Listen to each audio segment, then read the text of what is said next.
Morning, नमस्कार और जोहार। आप सभी का स्वागत है द न्यूज पोस्ट में और मैं हूं आपके साथ सुहाना।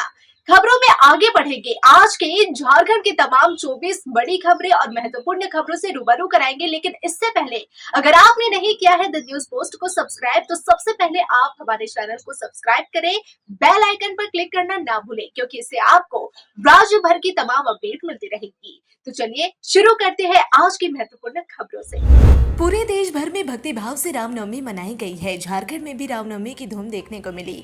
ऐसे में राज्य के मुख्यमंत्री हेमंत सोरेन ने भी मुख्यमंत्री आवास स्थित हनुमान मंदिर में बजरंगबली की पूजा अर्चना की और इसके बाद सीएम हेमंत सोरेन अपनी पत्नी सह गांडेय विधायक कल्पना सोरेन के साथ रामनवमी की पूजा करने तपोवन मंदिर पहुंचे। यहाँ सीएम ने भगवान श्री राम और राम भक्त हनुमान की पूजा की और राज्य की खुशहाली की कामना की। जमशेदपुर एसपी ने बड़ा एक्शन लेते हुए जुगसलाई थाना प्रभारी सचिन कुमार दास समेत 8 पुलिस कर्मियों को निलंबित कर दिया है। निलंबित किए गए सभी पुलिसकर्मी जुगसलाई थाने में पदस्थापित थे।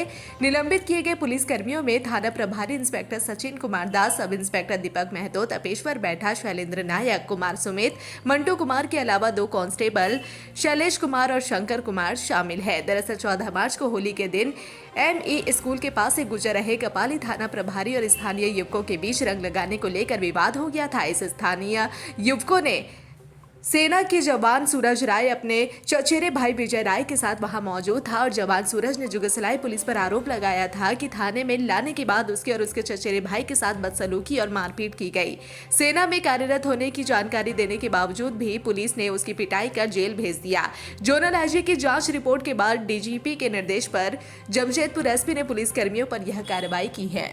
कोल्हान में इन दिनों अपराधियों का तांडव देखने को मिल रहा है, जहां आए दिन अपराधी हत्या, लूट और चोरी की वारदात को अंजाम दे रहे हैं। वहीं एक घटना सरायकेला के चांडिल से सामने आई है, जहां अपराधियों ने रंगदारी नहीं होने पर मेडिकल स्टोर पर फायरिंग कर दी है और नकदी के साथ मोबाइल भी लूट लिया है। पूरा मामला सरायकेला के चांडिल अनुमंडल अंतर्गत कपाली के केजीएन मेडिकल स्टोर का है, जहां अपराधियों ने रंगदारी नहीं देने पर 4 से 5 राउंड फायरिंग की है और दुकान के गल्ले को भी लूट लिया है। वहीं घटना की सूचना मिलने के बाद इलाके में सनसनी फैल गई है। वहीं मौके पर पहुंची पुलिस मामले की जांच में जुटी है। घटना की जानकारी देते हुए दुकान के मालिक साहिल ने बताया कि 4 से 5 की संख्या में अपराधी दुकान में पहुंचे थे और 50,000 की रंगदारी मांगने लगे। जब दुकानदार ने पैसे देने से इनकार कर दिया तो हवाई फायरिंग कर दुकान में रखे पैसे और मोबाइल लेकर फरार हो गए।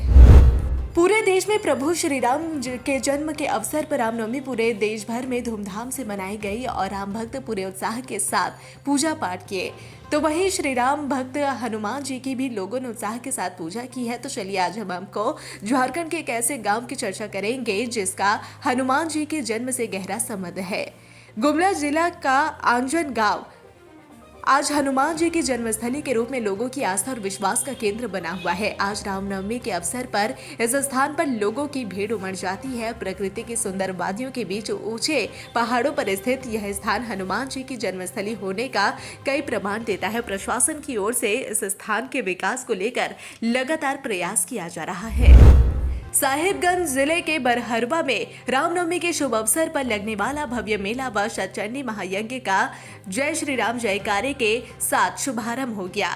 वहीं बिंदु धाम प्रबंधन समिति पतना बरहरवा द्वारा आयोजित भव्य मेले का आनंद व माता सती की पूजा अर्चना करने के लिए पहुंचे श्रद्धालुओं के लिए विधि व्यवस्था दुरुस्त कर लिया गया है। बता दें कि माता बिंदु धाम शक्तिपीठ के नाम से प्रसिद्ध इस पर्वत पर आज भी पवन पुत्र हनुमान जी के पद चिन्ह मौजूद है। बताया जाता है कि जो भी श्रद्धालु बिंदु धाम पर्वत पहुंचकर माता सती और पवन पुत्र हनुमान की पूजा करते हैं, उसकी सभी मनोकामनाएं पूर्ण होती है। धनबाद के कालू बथान आउटपोस्ट में आग भड़क गई, सैकड़ों वाहन जलकर राख हो गए। आग लगने की घटना के बाद इलाके में अफरा तफरी मच गई। सूत्रों के अनुसार आग से थाना परिसर में पहले से ही जब्त 100 से अधिक स्कूटर और बाइक, बड़ी संख्या में साइकिल, खाली ट्रक समेत अन्य वाहन जलकर राख हो गए। आग की लपटें 15 से 20 फीट ऊपर उठ रही थी। आग की सूचना के बाद डीवीसी समेत अन्य विभागों की दमकल गाड़ियां घटनास्थल पर पहुंची। भारी मशक्कत के बाद आग पर काबू पाया जा सके। आशंका व्यक्त की जा रही है कि थाना परिसर के बाहर झाड़ियों में लगी आग धीरे धीरे थाना परिसर तक पहुंची और आग भड़क गई। आग की लपटें ऊंची ऊंची उठ रही थी। पलामू जिले के पड़वा थाना क्षेत्र के कजरी गांव में घर में घुसकर दंपति को गोली मार दी गई, जिसके बाद इलाके में सनसनी फैल गई। गोली की आवाज सुनकर गांव के लोग दौड़े और आरोपी को पकड़ लिया। बताया जा रहा है कि रामा सिंह उनकी पत्नी बबीता देवी को गोली मारी है और गोली रामा सिंह के हाथ में लगी। वहीं बबीता के पीठ में गोली लगी। गोली मारकर रोशन भागने लगा, जिसे ग्रामीणों ने दौड़ाकर आरोपी रोशन को पकड़ लिया। घटना की जानकारी थाना को दी गई। साथ ही घायल बबीता और रामा सिंह को बेदीनगर MCH में भर्ती कराया गया है। डॉक्टरों ने बबीता को रांची रेफर कर दिया है। गढ़वा जिले के खरौंदी थाना अंतर्गत पिपरा में सोन नदी होकर शराब लेकर जा रहे ट्रैक्टर से शनिवार की रात पुलिस ने 35 पेटी अवैध शराब बरामद की है। स्थानीय लोगों ने बताया कि अवैध शराब लेकर ट्रैक्टर यूपी के कोन थाना क्षेत्र से सोन नदी के रास्ते झारखंड में प्रवेश किया। पिपरा के समीप वह झारखंड से उत्तर प्रदेश के बसुहारी पार करने के प्रयास में ट्रैक्टर गहरे पानी में चला गया और इससे ट्रैक्टर पूरी तरह डूबकर बंद हो गया। ट्रैक्टर का ड्राइवर और उसके साथ के अन्य लोग किसी तरह कूदकर जान बचाए। अगर अप्रैल के महीने में ट्रेन से आप झारखंड से पश्चिम बंगाल, बिहार, उत्तर प्रदेश या फिर ओडिशा जाने का प्लान बना रहे हैं तो फिर ये खबर आपके लिए है। खासकर उन यात्रियों के लिए जो मौर्य एक्सप्रेस और रांची गोरखपुर रांची एक्सप्रेस पे सफर करने वाले हैं, क्योंकि मौर्य एक्सप्रेस और रांची गोरखपुर रांची एक्सप्रेस रद्द 18 अप्रैल से 2 मई तक के लिए रहेगी। जी हां, आपको बता दें कि गोरखपुर स्टेशन और गोरखपुर कैंट के बीच इंटरलॉकिंग और CRS निरीक्षण के कारण धनबाद और गोमो स्टेशन से गुजरने वाली मौर्य एक्सप्रेस और रांची गोरखपुर रांची एक्सप्रेस का परिचालन प्रभावित रहेगा। ऐसे में 18 अप्रैल से 2 मई तक ट्रेनें रद्द होंगी। राजधानी रांची में रामनवमी का उत्साह राम भक्तों के बीच चरम पर है। महावीर मंडल के नेतृत्व में सैकड़ों की संख्या में राम भक्त रामनवमी की शोभा यात्रा में शामिल हुए। इस दौरान हर तरफ सिर्फ और सिर्फ जय श्री राम के नारे ही सुनाई दिए। रांची के अल्बर्ट एक्का चौक पर पूरा माहौल राम की भक्ति में समा रहा। अल्बर्ट एक्का चौक पर हर शोभा यात्रा के स्वागत के लिए विशेष तैयारी की गई। शोभा यात्रा पर हेलीकॉप्टर के द्वारा पुष्प वर्षा भी की गई। राम जी की निकली सवारी देश का बच्चा बच्चा जय श्री राम बोलेगा और जय श्री राम के नारों के साथ पूरा शहर गूंज उठा। राजधानी के अलग अलग इलाकों से होते हुए जुलूस निकल रहा है और जहां शोभा यात्रा में शामिल राम भक्त अपने हैरत अंगेज करतबों से लोगों का मन मोह लेते हुए नजर आए। शोभा यात्रा में शामिल हर राम भक्त परंपरागत हथियारों से लैस नजर आए। राजधानी के किसी भी अखाड़े से शोभा यात्रा भले ही क्यों न निकली हो, वह तपोवन मंदिर अल्बर्ट एक्का चौक होकर गुजरती है। यही वजह है कि अल्बर्ट एक्का चौक पर शोभा यात्रा के स्वागत और सुरक्षा दोनों ही के लिए विशेष व्यवस्था की गई थी। सिमरिया प्रखंड के कसारी पंचायत में स्थित भवानी मठ इन दिनों आस्था, एकता और सामाजिक समरसता के रंग में रंगा हुआ है। यहाँ पिछले 7 दिनों से महाशतचंडी यज्ञ का आयोजन हो रहा है, जो न केवल धार्मिक श्रद्धा का केंद्र बना हुआ है बल्कि हिंदू मुस्लिम भाईचारे की एक अनूठी मिसाल भी पेश कर रहा है। इस यज्ञ के प्रांगण में एक ऐसा नजारा देखने को मिला जिसने सभी के दिलों को छू लिया है। मुस्लिम समुदाय के लोगों ने श्रद्धालुओं के बीच फल और पानी की बोतल बांटी। इस नेक कार्य के जरिए उन्होंने प्यार, मोहब्बत और एकता का संदेश न सिर्फ चतरा जिले के निवासियों को बल्कि पूरे देशवासियों तक पहुंचाया। यह आयोजन इस बात का जीवंत प्रमाण है कि धर्म और समुदाय से परे मानवता और भाईचारा ही सबसे बड़ा धर्म है। आजकल चलती वाहन में आग लगने की घटना काफी बढ़ गई है। वहीं बड़ी वाहन से लेकर छोटे वाहन तक आग की चपेट में आ रहा है। ऐसा ही एक वाकया झारखंड के उपराजधानी दुमका में देखने को मिला, जब चलती बाइक धू धू कर जलने लगा। घटना शहर के दुधानी चौक की है। जानकारी के अनुरूप जामा के धुरनंदी गांव के 2 युवक बाइक से दुमका पहुंचे थे। लौटने के दौरान चलती बाइक में आग लग गई। बाइक चालक और सवार दुधानी चौक के पास बाइक खड़ी कर भागकर अपनी जान बचाई। बाइक धू धू कर जलता देख इसकी सूचना नगर थाना को दी गई। सड़क किनारे बाइक चलता देख लोगों की भीड़ लग गई और स्थानीय लोगों के अथक प्रयास से आग पर काबू पा लिया गया। शॉर्ट सर्किट से आग लगना बताया जा रहा है। गनीमत रही कि कोई बड़ा हादसा नहीं हुआ।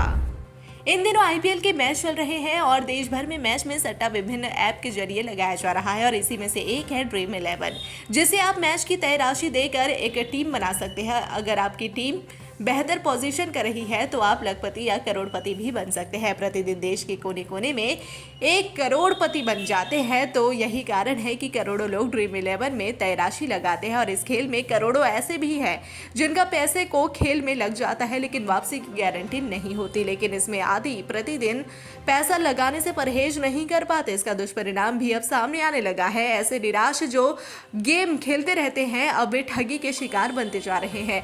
अब ऐसे लोगों पर साइबर अपराधियों की पैनी नजर बन गई है। देवघर के साइबर अपराधी सुनसान जगह या जंगल झाड़ी में बैठकर देश भर के लोगों को शिकार बना रहे हैं। चांडिल रेलवे स्टेशन जाने के दौरान एक होंडा कैरेटा मारुति गाड़ी में अचानक आग लग गई। स्थानीय लोगों ने गाड़ी से धुआं निकलते देखा, जिसके बाद आवाज लगाने के बाद चालक और उनके दोस्त गाड़ी से बाहर निकले। बड़ी दुर्घटना होने से बाल बाल बच गए। उस दौरान गाड़ी की बोनट से इंजन लाल हो गया था और साथ ही धुआं निकल रहा था, जिसके बाद स्थानीय लोगों ने गाड़ी को पानी डालकर काबू पाया।